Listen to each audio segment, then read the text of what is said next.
想要保持健康，除了定期注疫苗、預防着病以外，運動嘛是一個真好的方法。尤其是社會人，若要維持筋骨能力，就愛接運動。無論是跳舞，也是走跳運動，攏是袂歹的選擇。第節奏音樂腳步整齊，佇課場上鬥陣跳舞，這是意大利的羅馬。這兩個有會跳舞的人內底，帕斯夸勒阿公今年已經70歲啊，是退休的舞蹈老師。伊佇跳舞課內底熟悉學生，就是今年79歲的艾麗莎阿嬤。兩個人攏真愛出門活動，有時每一擺到熱天的時陣，因就來到課場上，真歡喜鬥陣來跳舞。Posso essere padre, posso essere nonno di questi e vedere un proprio padre, un proprio nonno che si muove e che non sta magari buttato dentro casa è una cosa bella. Ho il desiderio e mi piace molto ballare, di conseguenza io non sto mai fermo.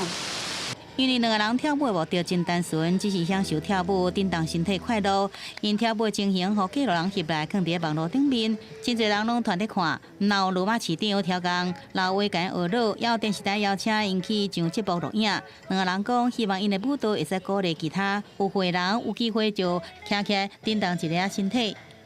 Now I carry my suitcase, I carry my luggage, bag. I do everything on my own. I used to get my son and my husband to carry my bag. Now I do.